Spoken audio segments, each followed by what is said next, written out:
नमस्कार दोस्तों। आज हम बात करने वाले हैं 11 सितंबर 2001 को अमेरिका पर हुए एक आतंकवादी हमले के बारे में। यह माना जाता है सेकेंड वर्ल्ड वार के बाद अमेरिका पर यह सबसे बड़ा आतंकवादी हमला था। इसको अमेरिका का काला दिन भी कहा जा सकता है। और इस आतंकवादी हमले के बाद आम लोगों की ज़िंदगी में किस तरह के बदलाव आए, इस वीडियो में हम बात करेंगे। 11 सितंबर की सुबह अमेरिका में अलग अलग जगह से 4 प्लेन हाईजैक कर लिए गए थे।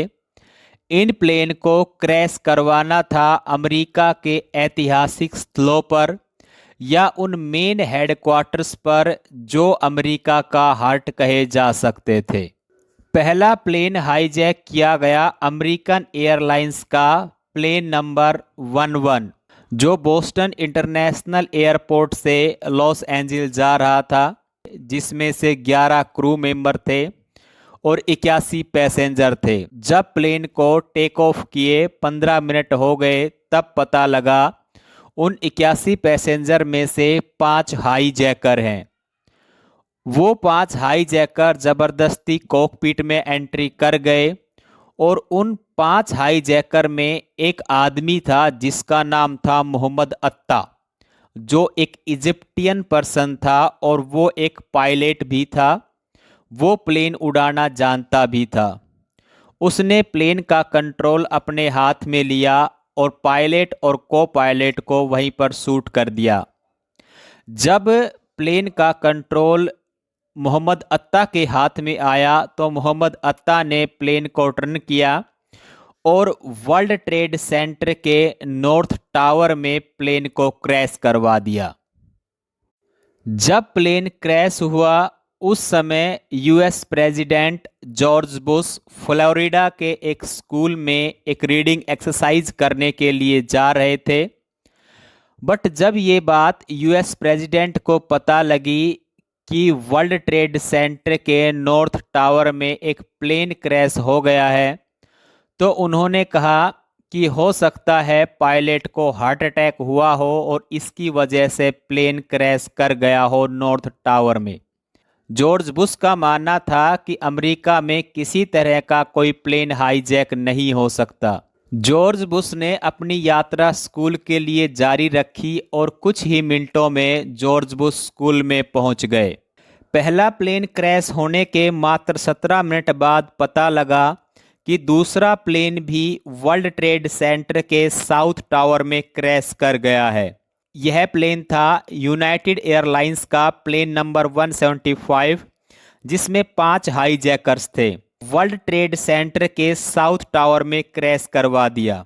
यूएस प्रेसिडेंट जॉर्ज बुश तब तक स्कूल पहुंच चुके थे। वो सेकंड क्लास के बच्चों के साथ रीडिंग एक्सरसाइज कर रहे थे। रीडिंग एक्सरसाइज के दौरान ही chief of staff Andrew Card George Bush के पास आए और उन्होंने बताया कि अमेरिका में 2 प्लेन हाईजैक करके वर्ल्ड ट्रेड सेंटर के नॉर्थ और साउथ टावर में क्रैश करवा दिए हैं। अगले 7 मिनट तक जॉर्ज बुश क्लास में ही रहे।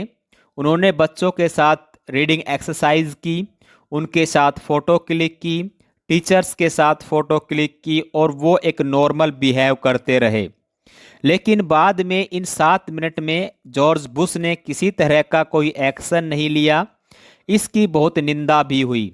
थोड़ी ही देर बाद यह पता लगा अमेरिकन एयरलाइंस का प्लेन नंबर 77 भी हाईजैक कर लिया है और उस प्लेन को क्रैश करवाने के जो इरादे थे वो थे Washington DC. Washington DC America की कैपिटल है और उसके पास एक एरिया पड़ता है जो रक्षा मंत्रालय पेंटागन कहा जाता है। अब इस तीसरे प्लेन को क्रैश करवाना था पेंटागन में और 9:37 की सुबह पेंटागन के ऊपर तीसरा प्लेन भी क्रैश करवा दिया गया। अब लगातार 3 प्लेन 1 घंटे में अलग अलग जगह पर क्रैश करवा दिए गए। इसकी वजह से अमेरिकन गवर्नमेंट ने पूरे का पूरा अमेरिकन एयर स्पेस सिस्टम को शट डाउन करने का ऑर्डर दे दिया। Air space system shut down करने का मतलब होता है जो प्लेन कहीं भी उड़ रहा है वो अपने सबसे नियर एयरपोर्ट के ऊपर लैंडिंग कर दे। जब यह ऑर्डर दिया गया तो फ्लाइट नंबर 93 भी हाईजैक हो चुका था। अब उसका टारगेट था कि वाशिंगटन डीसी में व्हाइट हाउस के ऊपर क्रैश करवा दिया जाए। जो लोग इस प्लेन में सफ़र कर रहे थे उन्होंने अपने मोबाइल ऑन किए। ऑन करने के बाद उनको पता लगा कि अमेरिका में प्लेन हाईजैक हो रहे हैं और हो सकता है ये प्लेन भी हाईजैक हो। उनको पता लगा कि अमेरिका के वर्ल्ड ट्रेड सेंटर के दोनों टावर गिरा दिए गए हैं, पेंटागन की बिल्डिंग के ऊपर प्लेन क्रैश करवा दिया गया है। अब पैसेंजर्स के पास केवल दो ही रास्ते थे, या तो वो बैठ के देखते कि कैसे इस प्लेन को वाइट हाउस के ऊपर क्रैश करवाया जाता है, या फिर वो सारे मिलकर उन आतंकवादियों से लड़ते।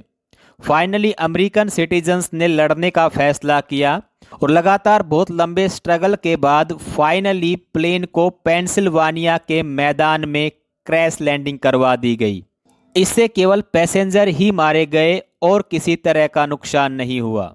अब समय हो गया था 9:59 और वर्ल्ड ट्रेड सेंटर के साउथ टावर में भयंकर आग लग चुकी थी और टावर एकदम से कोलैप्स हो गया, जिसकी वजह से काफ़ी लोग मर गए। और 10:28 पर दूसरा नॉर्थ टावर भी कोलैप्स हो गया। इस तरह world trade centre totally destroy हो गए। सुबह से लेकर दोपहर तक अप्रोक्सीमेटली 3000 से ज़्यादा लोग मर चुके थे और 6000 से ज़्यादा लोग घायल हो चुके थे। ये अलग अलग एरिया के ऊपर मरने वाले लोगों की संख्या थी। इस तरह अमेरिका के ऊपर 11 सितंबर 2001 को आतंकी हमला किया गया। अब सवाल यह उठता है कि यह आतंकी हमला करवाया किसने। इसको लेकर कुछ सस्पेक्ट क्रिएट होने लगे, जिसमें एक नाम आने लगा ओसामा बिन लादेन का और अलकायदा का। लेकिन ओसामा बिन लादेन ने इससे बिल्कुल डिनाई कर दिया कि इस तरह के आतंकी हमले ओसामा बिन लादेन ने नहीं करवाए। जब 2004 में यूएस में इलेक्शन होने थे उस दौरान ओसामा बिन लादेन ने एक पब्लिक टेप जारी की जिसमें बताया कि उसने 2001 में आतंकी हमले क्यों करवाए थे। उन्होंने रीज़न बताया कि अमेरिका इजराइल को उस टाइम सपोर्ट कर रहा था, मिडल ईस्ट में अमेरिका का इंटरफेयर बढ़ता जा रहा था, मुस्लिमों के खिलाफ जो पूरे देश में चल रहा था उसको अमेरिका सपोर्ट कर रहा था, लगातार अमेरिका मुसलमानों के ऊपर अत्याचार कर रहा था। इस तरह के उन्होंने रीजन बताए और ये 4 अटैक करवाने की जिम्मेदारी ओसामा बिन लादेन ने अपने ऊपर ली। फाइनली ओसामा बिन लादेन को मई 2011 में पकड़कर मार दिया गया। अब बात करते हैं आम लोगों की ज़िंदगी पर इसका क्या असर पड़ा। सबसे पहला और सबसे बड़ा असर तो अमेरिकन सिटीजन्स के ऊपर ही पड़ा। अटैक होने के विद इन 6 वीक उन्होंने एक एक्ट पास किया जिसका नाम था पैट्री एक्ट। पैट्री एक्ट को ना तो पढ़ा गया ना ही उसके ऊपर डिबेट की गई और उसको जल्दी जल्दी से पास कर दिया गया। पैट्री एक्ट पास होने के बाद अमेरिकन गवर्नमेंट को ये राइट मिला कि वो अपने ही देश के किसी भी नागरिक को स्पाई कर सकती है, उसकी सीक्रेट जो फाइलें होती हैं उनको पढ़ सकती है। जुडिशरी की पावर कम कर दी गई। सरकार ने इसका बहुत बेनिफिट लिया। सरकार ने बेनिफिट ये लिया कि जिसके ऊपर किसी तरह के शक होते उनको पकड़ के उनकी इंक्वायरी की जाती, उनके फ़ोन कॉल उनके रिकॉर्ड को ट्रैश किया जाता और यदि कोई किसी तरह से सस्पेक्ट मिलता भी तो उसको उठाकर जेल में डाल दिया जाता। इसका फ़ायदा गवर्नमेंट ने इस एंगल से भी उठाया कि जो पॉलिटिकल एजेंडे थे, जो लोग गवर्नमेंट के खिलाफ बोलते थे, उनको भी इसी एक्ट के दायरे में लेकर उनकी भी जुबान बंद कर दी गई। इस तरह के इम्पैक्ट वहाँ पे आम लोगों के ऊपर देखने को मिले। अब बात करें एयरपोर्ट सिक्योरिटी को लेकर तो 2001 से पहले जब लोग प्लेन में यात्राएं करते थे तो उनकी नॉमिनल चेकिंग होती थी। उसके बाद 2001 के बाद वर्ल्ड वाइड चेकिंग के ऊपर पूरा ध्यान दिया जाने लगा।